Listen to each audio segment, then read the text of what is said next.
जरूरी है। वहीं धनखड़ के इस्तीफे पर कहा कि हमारी पार्टी का स्टैंड था, उनके इस्तीफा स्वीकार ना हो वापस लिया जाए।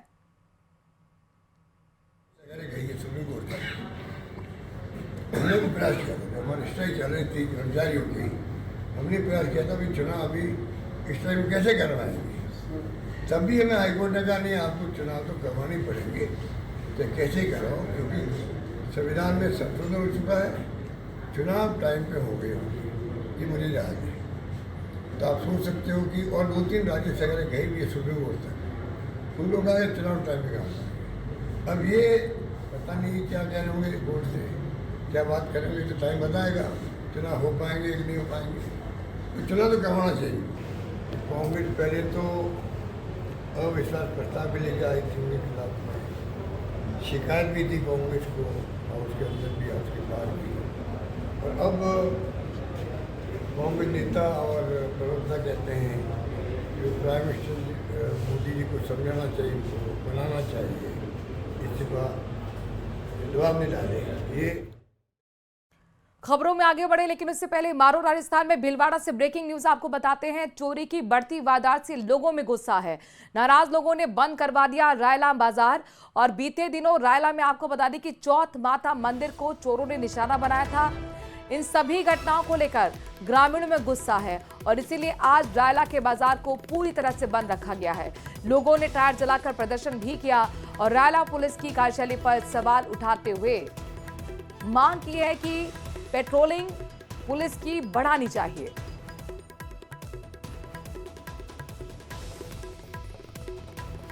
जो की मौत हो गई, जबकि युवक मोहित गंभीर रूप से घायल हुआ है। हादसे के समय दोनों मकान के अंदर सो रहे थे। अंजू लंबे समय से अपने भांजे के साथ इसी मकान में रह रही थी, जबकि मोहित कुछ दिन पहले ही अपने रिश्तेदारों से मिलने आया था। बारिश के कारण बुधवार सुबह करीब 5 बजे मकान अचानक भरभराकर गिर गया।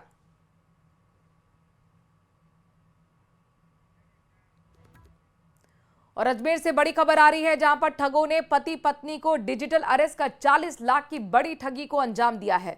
बदमाशों ने पुलिस अधिकारी बनकर 4 दिन तक दोनों को एक कमरे में बंद रहने के लिए कहा और इसकी किसी को जानकारी नहीं देने के लिए कहा गया। ठगों ने 40 लाख रुपए अपने खाते में आरटीजीएस करवा लिए। साइबर थाने में तैनात एएसआई छोटू सिंह ने बताया कि अजमेर शहर के अलवर गेट इलाके में रहने वाले बिजनेसमैन एल्विस माइकल ने रिपोर्ट दर्ज कराई है। उनकी पत्नी के पास व्हाट्सएप कॉल आया था, जिसमें बदमाशों ने अपने आप को मुंबई पुलिस का अधिकारी बताया और कहा कि तुम्हारे अकाउंट में ब्लैक मनी आई है, इसे वापस किया नहीं जाएगा तो फिर इस मामले में कार्रवाई होगी। उनके व्हाट्सएप पर एक कॉल आया जिसने अपने आप को मुंबई का जो है अधिकारी बताया, police officer mister Sandeep Roy, और उन्होंने बताया कि आपके अकाउंट में जो है ब्लैक मनी आई है। इस तरह से उनको झांसे में लेकर और उनसे 14 लाख एक और 26 लाख एक कुल मिला के उनको दोनों को अपने कमरे में रहने के लिए बताया। किसी को नहीं इस उक्त घटना के बारे में किसी को नहीं बताने के बारे में बताया और उनसे कुल मिला के 40 लाख रुपए जमा करवा लिए आरटीजीएस के माध्यम से। तब तक वो समझ नहीं पाए। जब 40 लाख इन लोगों ने जमा करा दिया तो इनको समझ में आया कि हमारे साथ जो डिजिटल अरेस्ट हो। झुंझुनू की नारी से बड़ी खबर है, जहां पर गांव में भरभराकर पहाड़ का एक बड़ा हिस्सा गिर गया है। पहाड़ का हिस्सा गिरने से गांव में तेज धमाका हुआ। ग्रामीणों में ऐसे में डर का माहौल है। घटना का वीडियो भी आपको हम दिखाएंगे। ग्रामीणों ने प्रशासन को इसके बारे में जानकारी देखी। जरा देखिए तस्वीरें, हम आपको रेड एरो से दिखा रहे हैं। ये पहाड़ का एक बड़ा हिस्सा अचानक से भरभराकर नीचे गिर जाता है और जैसे ही नीचे गिरता है तो वहां पर तेज धमाका भी होता है। ऐसे में आसपास के ग्रामीण इलाकों में डर का माहौल है। घटना का ये वीडियो अपने दर्शकों को हम दिखा रहे हैं। कृष्ण सिंह शेखावत हमारे संवाददाता इस खबर पर ज्यादा जानकारी के साथ जुड़ गए हैं। कृष्ण, इस घटना को किस तरीके से देखा जा रहा है? कोई जनहानि तो नहीं हुई? जी, मैं आपको बता दूं कि ये पूरी घटना चिड़ाव उपखंड के नारे गांव की है, जहां पर एक पहाड़ है, वो उसका हिस्सा है, वो अचानक से भरभराकर है, वो गिर गया है और गांव में तेज धमाके के साथ है वो ये पहाड़ी का जो हिस्सा है वो गिरा है।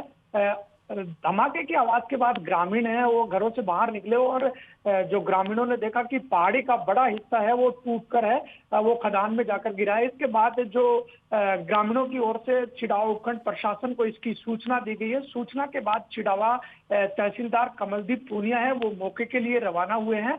वहीं इस घटना के बाद ग्रामीणों में है वो दहशत का माहौल है और प्रशासन से ग्रामीणों ने मांग की है कि यहाँ सुरक्षा की है वो पुख्ता व्यवस्था की जाए, क्योंकि अल सुबह से ही ग्रामीण इलाकों में बरसात का दौर है वो जारी है और कहीं न कहीं इस पहाड़ के टूटकर गिरने को बारिश से जोड़कर देखा जा रहा है। इस घटना का वीडियो है वो भी अब सामने आया है जिसमें पहाड़ का बड़ा हिस्सा टूटकर गिरता हुआ दिखाई दे रहा है।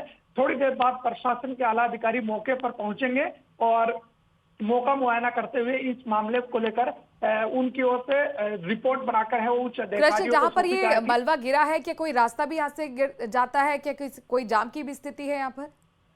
जी मैं बता दूं कि ये जो एक पहाड़ है और इसके अंदर खुदाई का काम होता है, तो ये जो हिस्सा टूट कर गिरा है वो खदान के अंदर गिरना ग्रामीणों की ओर से बताया गया है।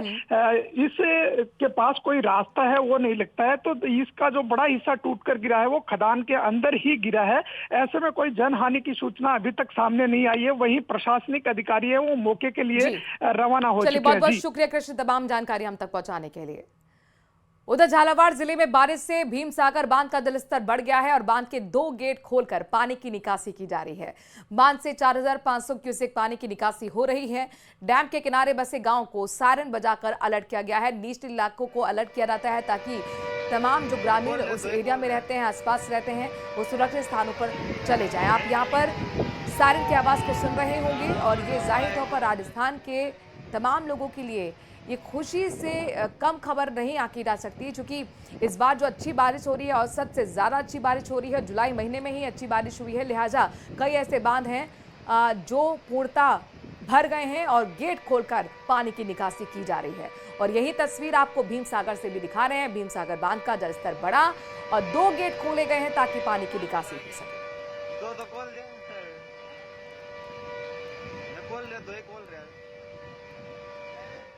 जैसलमेर में अखिल भारतीय डाक कर्मचारी महासंघ के सभी घटकों ने प्रधान डाकघर के सामने धरना दिया है, प्रदर्शन किया है। धरने का नेतृत्व मंडल अध्यक्ष नारायण सिंह ने किया।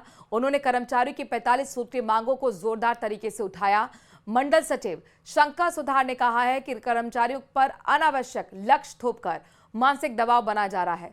उन्होंने बताया कि केंद्र सरकार द्वारा 8वें वेतन आयोग की कमेटी घोषित की जा चुकी है, लेकिन अब तक उसके क्रियान्वयन की स्पष्ट जानकारी नहीं दी गई है।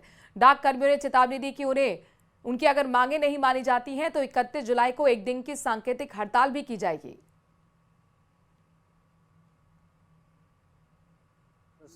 कार्यक्रम हमारे भारतीय डाक कर्मचारी महासंघ के बैनर तले रखा गया है।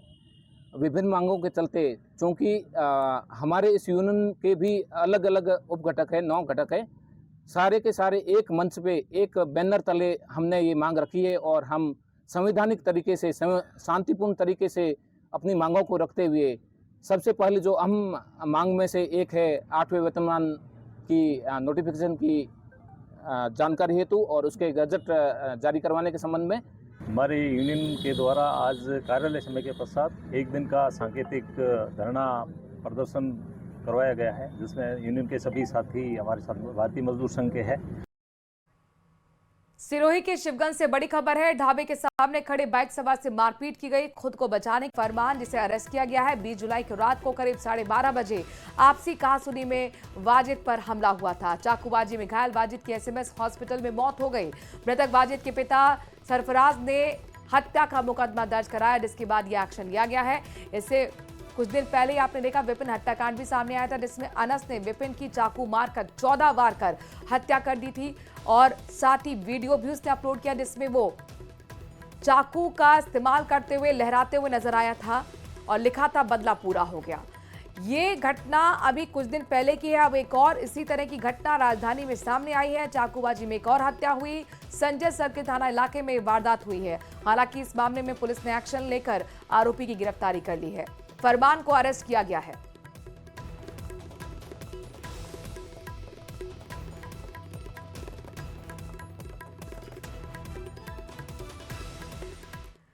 बीकानेर से ब्रेकिंग न्यूज है, जहां पर बुजुर्ग दंपत्ति हत्याकांड केस में बड़ा अपडेट सामने आया है। पुलिस ने लूट का सामान आखिरकार बरामद कर लिया। गाजियाबाद से चांदी और दिल्ली से कार को बरामद किया गया है। पुलिस अभी तक 4 आरोपियों को गिरफ्तार कर चुकी है। एक आरोपी की अभी भी गिरफ्तारी होना बाकी है। पुलिस मामले को लेकर लगातार जांच पड़ताल को आगे बढ़ा रही है। एसपी काविंद सिंह सागर के निर्देश में पुलिस की टीम ये काम कर रही है। आपको बता दें कि 15 जुलाई को मुक्ता प्रसाद नगर में बुजुर्ग दंपत्ति की गला घोंटकर हत्या कर दी गई थी।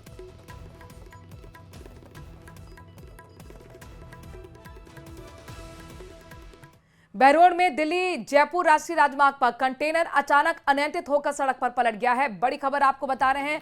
हालांकि गनीमत रही कि हादसे में कोई जनहानि नहीं हुई, लेकिन वाहन के पलटते ही हाईवे पर लंबा चौड़ा जाम लग गया। बताया जा रहा है कि कंटेनर जयपुर से दिल्ली की ओर जा रहा था। बहरोड कस्बे के पास पहुंचने पर कंटेनर पलट गया। कंटेनर के पलटने से सड़क का एक हिस्सा पूरी तरह से बाधित हो गया, जिससे वाहनों की कतारें लग गईं। वाहन रेंग रेंग कर चलते हुए नजर आए। प्रशासन की टीम क्रेन की मदद से कंटेनर को हटाने की तैयारी शुरू कर चुकी है।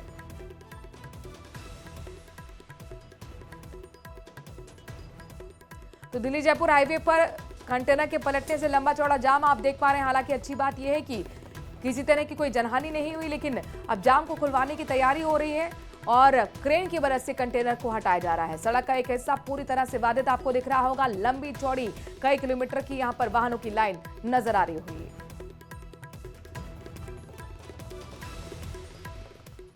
और इसी के साथ